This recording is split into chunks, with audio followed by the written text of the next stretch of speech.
Welcome to Paul Weiss Waking Up with AI, a podcast from Paul Weiss featuring your host, Katherine Forrest. The only update you need on AI policy, law, and governance starts now. Hello, everyone, and welcome back to today's episode of Waking Up with AI. I'm Katherine Forrest. And I'm Scott Caravello. And so, Scott, I'm looking at your background here, and I'm seeing this baseball cap on. I'm seeing this fan, but I'm also seeing some sort of weird dragon thing behind you on the wall. I thought you were in Europe, but where are you? Oh, I'm actually in Maui, so it's a bit early over here. You really can't doubt my dedication to the podcast. My dad retired last Friday, so we all flew out here for a celebration. Oh my God, what time is it? 6 a.m. Oh my goodness. Have you had any coffee yet? Oh, nope. We are just winging it today. We'll see what happens. Oh my God. All right. Okay. That is dedication. Yeah. Let's a round of applause for Scott Caravello. Okay. So today we're going to talk about something that has been on a lot of lawyers' minds, and I am getting inundated with questions about it. So we're going to talk about attorney-client privilege. That's a scintillating topic, right? Oh, yeah. Our favorite. Okay. And actually, it is right now. It is a really scintillating topic. It is. It's a really hot topic in the AI world because Judge Rakoff, who is a judge who was one of my colleagues when I used to be a judge in the Southern District of New York, very respected judge, he came down with a decision that was oral on February 10th, and then he issued a written version of the decision on February 17th. In a criminal case called United States versus Heppner. And that case has got people abuzz about what this means for attorney-client privilege and the use of things like the Claude chatbot or OpenAI chatbot. And, what does this mean for this, for that, for the other thing? So we're going to talk about all that today. And we're also going to mention another case that had actually come out as an issued written decision from the Eastern District of Michigan called the Warner, W-A-R-N-E-R versus Gilbarco, G-I-L-B-A-R-C-O case that came out on February 10th. So the same day that Rakoff issued his oral decision on February 10th, this Warner v. Gilbarco case came out in the Eastern District of Michigan. And so the decisions come out on different sides of this question, right? They come out one finding no privilege, that's the Rakoff decision, the Heppner case,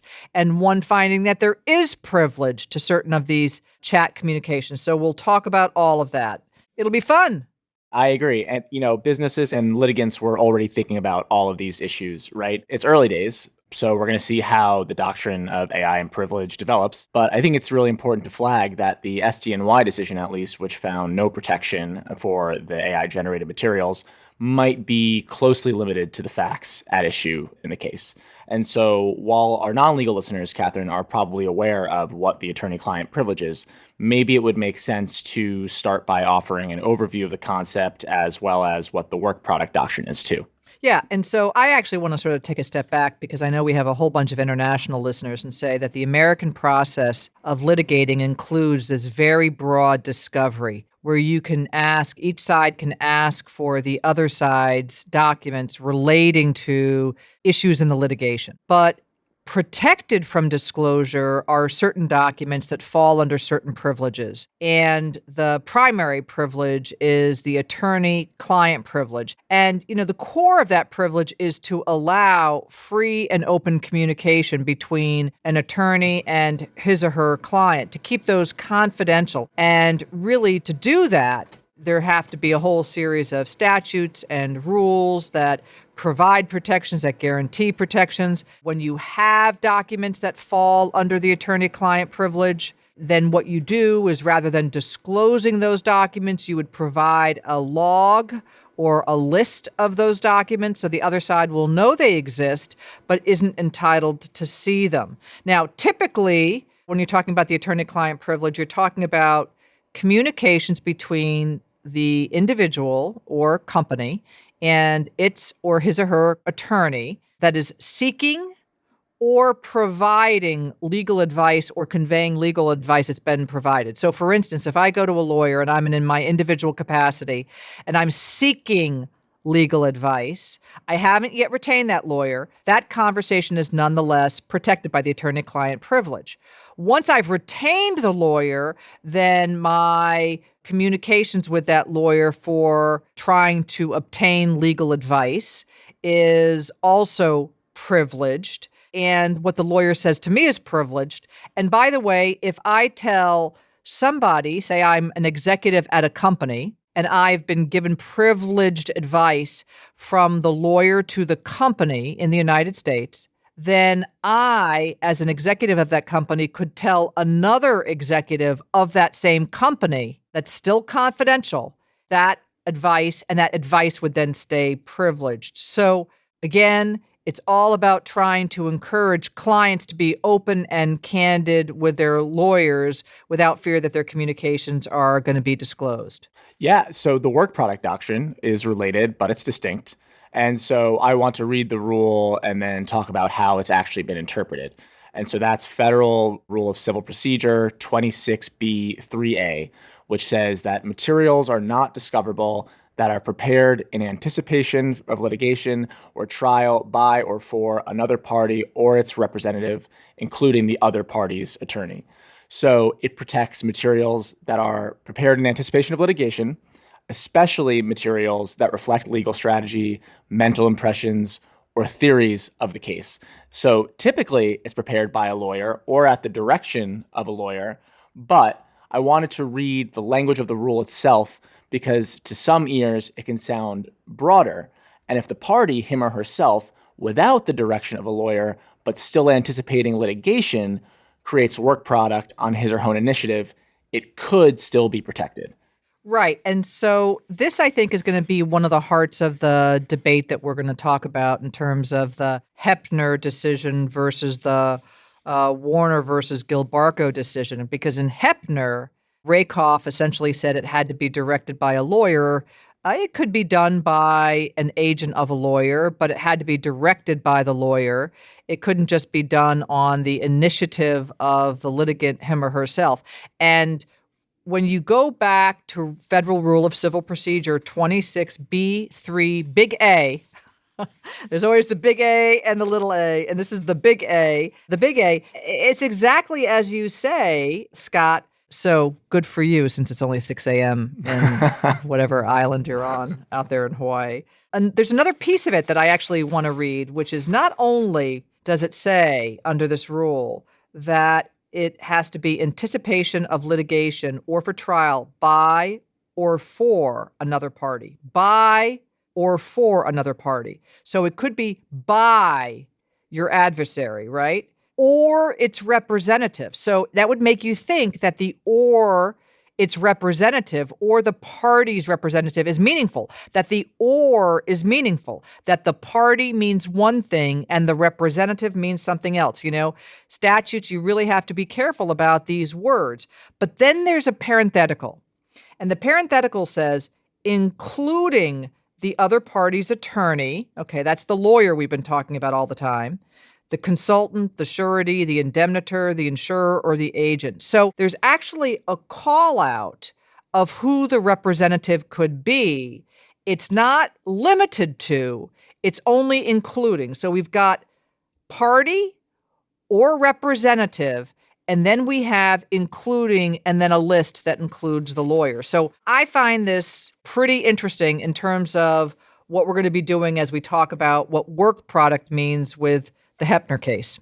I totally agree. And I think that really all just gets to the heart of the case. There's countless cases that are defining work product as at the direction of a lawyer. As Judge Rakoff says in the opinion, that the primary purpose is still to protect the mental impressions of the attorney, notwithstanding what we discussed about the statute contemplating that a party could also create work product. And so, unlike the attorney-client privilege, work product protection is not automatically waived just because a document is shared with a third party. And that's really important to this set of cases too.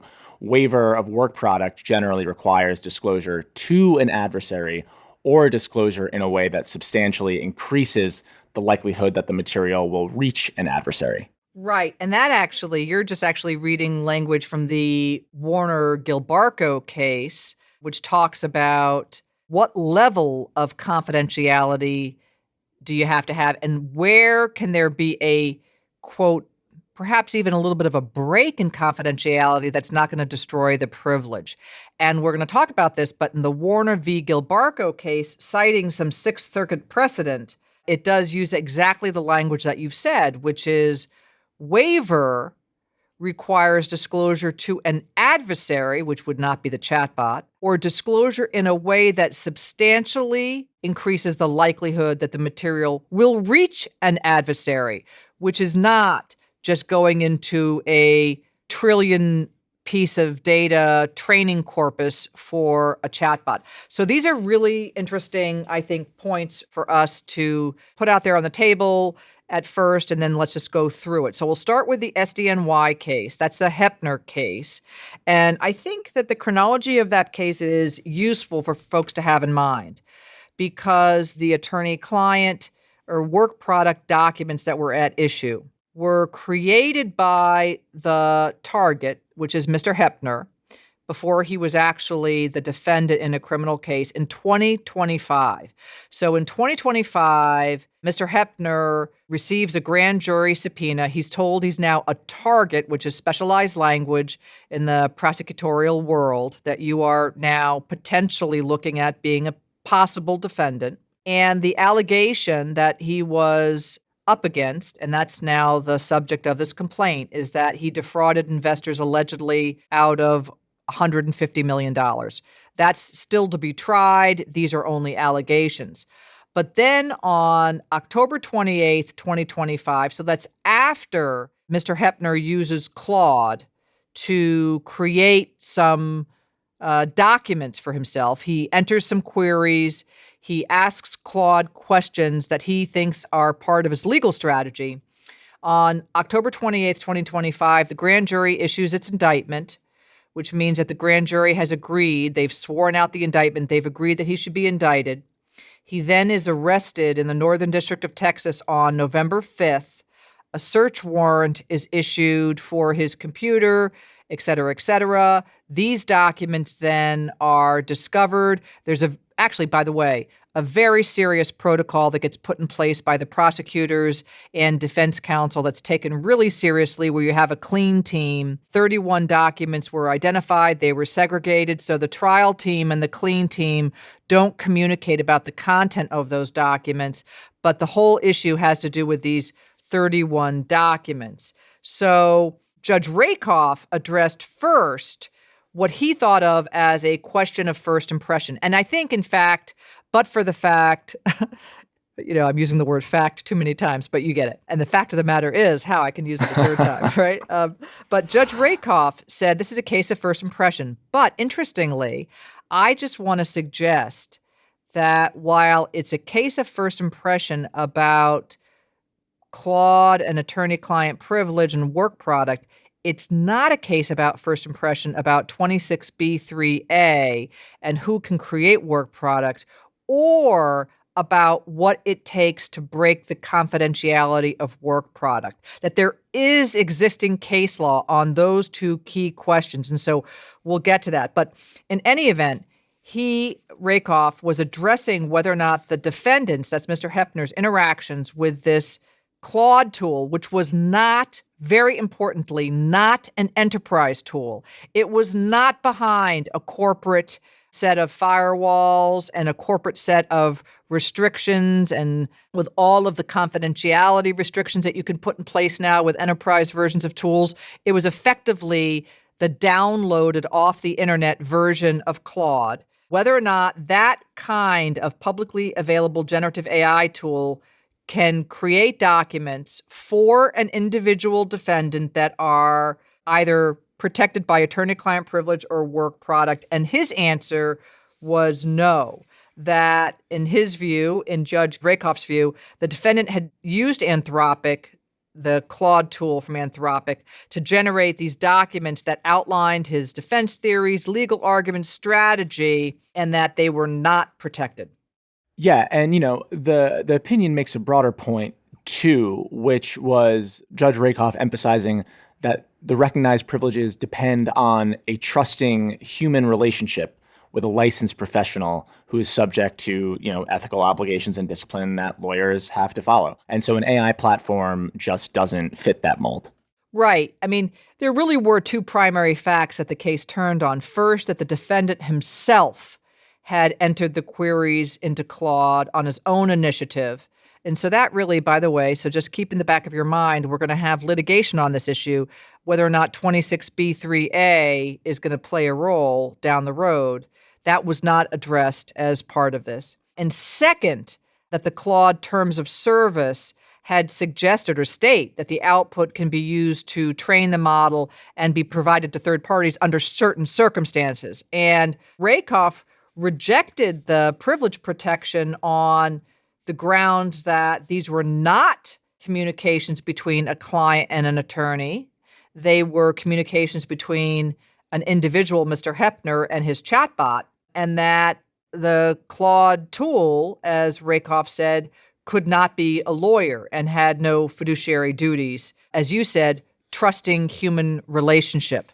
Then the court found that the communications, secondly, weren't confidential. And that's where we want to get to this other series of cases that I'm predicting are going to be litigated in the future about under what circumstances you can have a situation where a piece of work product is disclosed under circumstances not intended to get into an adversary's hands and, say, several steps removed from an adversary's hands. And Rakoff found that because of the terms of service, Heppner did not have a reasonable expectation of confidentiality, and that was that. Right. And so Rule 26B3A is about the work product protection. But so maybe we can just focus quickly again on the attorney-client privilege portion of it. And the court explained there that while maybe a closer call, the communications weren't made for the purpose of obtaining legal advice. And Judge Rakoff looked to Claude's response when it's prompted to give legal advice. It says that it doesn't do so, and it directs users to consult a qualified attorney. And again, the defendant was acting independently, not at counsel's direction. Right. So Heppner tried to defend the protection of these documents, these 31 documents, on the basis of both that attorney-client privilege and on work product. You've described the attorney-client privilege. The work product is, as we've said, it's the 26B3A, where Rakoff said, look, these were not prepared at the direction of the lawyer. They were prepared on your own initiative, and they weren't at counsel's direction. They don't reflect counsel's mental impressions, and so that fails. So that's actually what I mean by when I keep going back to 26B3A.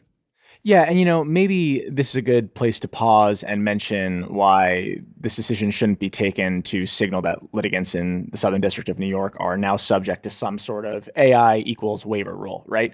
Aside from the fact that it's a district court decision, Judge Rakoff explicitly noted that if counsel had directed the client to use the AI tool, the analysis might have been different. And it could have potentially been closer to what's known as the Caravello exception, which is where third parties act as agents to facilitate legal advice. Yes. And, that ultimately focuses on part of the parenthetical of 26B3A about agents. But what's interesting about the confidentiality piece in terms of how Rakoff describes it is that the terms of service actually say that Anthropic won't train on the inputs or outputs unless it receives users' permission. And the language stating that Anthropic might disclose user information to government and third parties is in line with legal obligations like a subpoena, for example, that's commonly found in privacy policies, including at other tech firms and in lots of terms of service, because there can be situations where there is all kinds of things. Let's just take CSAM as an example, where there might be a real reason to have the government inquire into particular materials. Right. So, the ruling may be limited closely to the facts that were before the court. And you can imagine that with a different AI tool, like with an enterprise version, like you were discussing, and where the use is directed by counsel, the issues Judge Rakoff identified just go away. Right. Or bringing in 26B3A if it has any life. There are some Second Circuit cases that weren't part of the briefing here, but it would be interesting to see briefing and then have a district court decision on that. But let's move on to the Michigan case, which comes out the other way and is on a different set of facts. That's the Warner v. Gilbarco case. And this was a discovery dispute, and the court denied a motion to compel discovery into the plaintiff's use of AI tools. Here, the tool was ChatGPT. And so, what happens in the American system is we've talked about this discovery where you can get each other's documents that relate to a case. But if a party refuses to produce certain documents, you can have a motion to compel those documents. And so this case said, no, you can't have the ChatGPT chat documents. It comes to the opposite conclusion as Heppner. And so we'll talk about that. But the facts, as an initial matter, were very different in Warner. And so because we were talking about a pro se plaintiff, perhaps the court was led more quickly to 26B3A and italicized the word party when it talks about 23B3A and work product in connection with its decision in that case.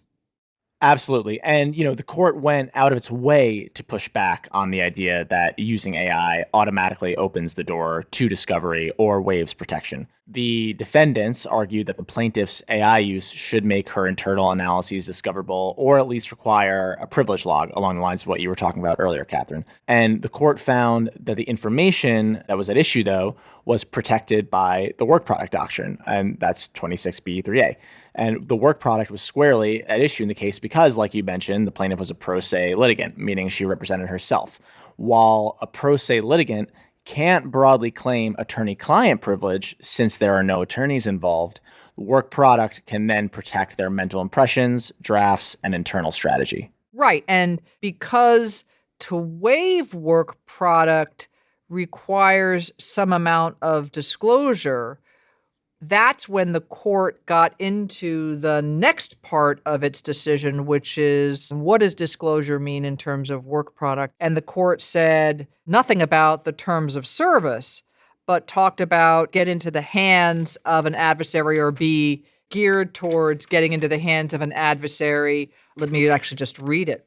While the mere showing of a voluntary disclosure to a third party will generally suffice to show waiver of the attorney-client privilege, it should not itself suffice in itself for waiver of the work product privilege. And it says that ChatGPT and other generative AI programs are tools, not persons. And even if they have administrators somewhere in the background, they're tools and not persons. So as plaintiff noted in her response, defendant's motion asks the court to compel plaintiff's internal analysis and mental impressions, her thought process, rather than any existing documents or evidence which is not discoverable as a matter of law. So the court then found that it was intrusive and said no.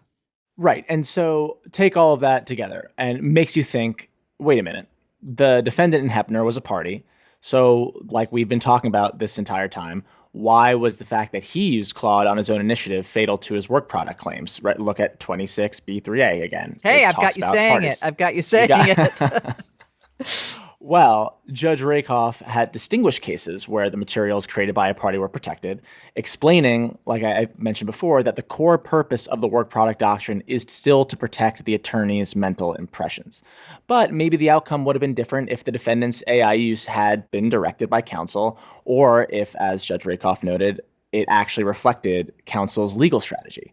So it just drives home the point across these two cases that if you just change the facts a bit, maybe you get a different outcome. Right. And I think that's absolutely correct. I mean, the lesson I think you really got to take from the Heppner case is twofold. One is you want to understand that things to be most protected should be at the direction of an attorney who is directing a party, an agent, the indemnitor, the surety, all of the things that are in the parenthetical of 26B3A. And also that you should be doing it with the kind of confidentiality protections you can get from an enterprise version. As we've always said to our clients again and again, don't put things that you expect to be confidential inside of a public tool. That's why shadow AI can be dangerous, because you don't get the confidentiality protections that you get with an enterprise tool. But let me just say one final word on this pro se point, which is that the court in Michigan in the Warner v. Gilbarco case didn't say anything specifically suggesting that the plaintiff's lack of representation affected the work product determination. It's not as if the court said, hey, and because this individual is pro se, we're now going to rely on 26B3A and the word party. The court instead positions 26B3A as just the rule and reads into the rule that a party, presumably whether represented or not under the court's rationale as the court said it, at least it didn't say anything differently, would be subject to the same kind of protection. And then if I can just make one final point as we wrap this up and take more of an AI lens on this whole thing too, and not just talking about the privilege rules, I think what's really, really interesting is each judge's characterization of AI and how that affected the outcome, and how maybe we see courts adopt one framework or the other when considering similar issues going forward. Is the AI a stand-in for a human, or is it just a tool? Because that was important to both rulings in a very impactful way. And so we're going to see how that plays out in the courts going forward. Yeah, we're really going to see many, many more cases on this. There have already been some other discovery rulings in the OpenAI class actions that are pending in the Southern District of New York. Also, not quite on the same points that we've got here, but we'll be seeing a lot more in this space and bring it to our listeners in later episodes. That's all we've got time for today. Scott, you've got to go get yourself a cup of coffee. I'm Katherine Forrest. Absolutely. I'm Scott Caravello. Don't forget to like and subscribe. All right. Take care. Thanks for listening to Waking Up with AI. Be sure to subscribe in your favorite podcast app to stay up to date on the latest in AI policy, law, and governance. For more information on Paul Weiss, go to our website at www.paulweiss.com. This podcast is not intended to provide legal advice, and no legal or business decision should be based on its content. Past results are no guarantee of future outcomes.